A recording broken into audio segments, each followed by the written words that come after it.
வணக்கம் உழவன் மகடு நேயர்களே, இதோ என் தந்தையர்களாகிய தகப்பன்களுக்கு சமர்ப்பணம் காணிக்கை. முக்கூடல் பள்ளுவில் ஆற்று வெள்ளம் நாளை வர தோற்றுதே குறி, மலையாள மின்னல் ஈழ மின்னல் சூழ மின்னுதே. ஆற்று வெள்ளம் நாளை வர தோற்றுதே குறி, மலையாள மின்னல் ஈழ மின்னல் சூழ மின்னுதே. நேற்றும் இன்றும் கொம்பு சுற்றி காற்றடிக்குதே, கேணி நீர்ப்படு சொரித்தவளை கூப்பிடுதே. நேற்றும் இன்றும் கொம்பு சுற்றி காற்றடிக்குதே, கேணி நீர்ப்படு சொரித்தவளை கூப்பிடுதே. தானனனா தானனனா தானனனா தானனனா தானனனா தானனனா.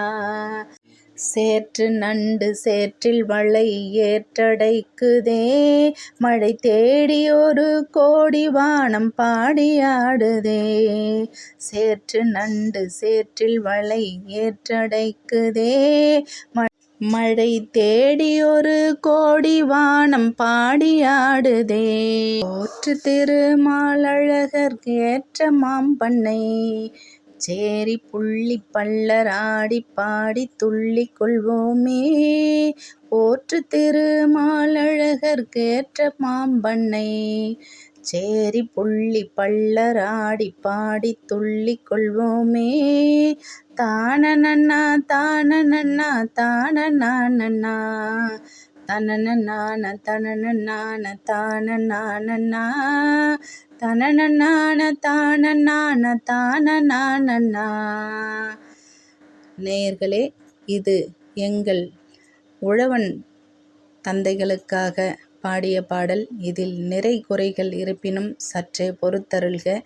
இதை நம்முடைய உழவர்கள் பயன்படுத்திய, வேளாண் மக்கள் பயன்படுத்திய அறிவு பொக்கிஷத்தை இதில் காண்போம். இந்த பாடலின் பொருளை சுருக்கமாக சொல்லுகின்றேன் பாருங்கள். ஆற்றில் வெள்ளம் நாளை வருவதற்கான அறிகுறிகள் தோன்றுகின்றன. மேற்கிலும் கிழக்கிலும் மாறி மாறி மின்னுகின்றன.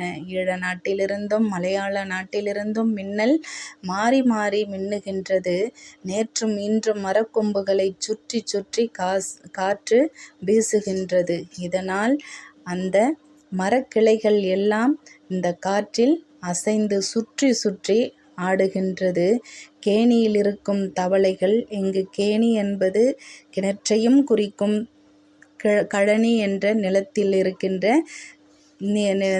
நிலத்தில் உள்ள நீரில் இருக்கின்ற தவளைகளையும் குறிக்கும். ஆக மொத்தம் தவளைகள், நீரில் இருக்கின்ற தவளைகள்.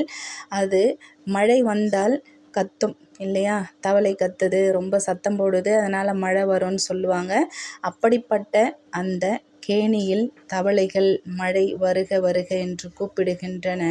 சேற்றில் இருக்கும் நண்டுகள் தன் வலையை மழை வருகின்றது என்று அதை பாதுகாப்பதற்காக, தன் வலையை பாதுகாத்து கொள்வதற்காக தன் வலையை சேறு கொண்டு அடைத்து உறுதிப்படுத்தி கொள்கின்றது.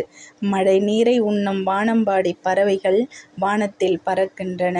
அதாவது கொக்கு பரபர, கோழி பரபர அப்படின்னு சொல்லுவோம் இல்லையா? அப்படி பறவைகள் எல்லாம் ஒன்றாக பறவைகள் மழை நீரை உண்ணும் பொருட்டு வானத்தில் பறக்கின்றன.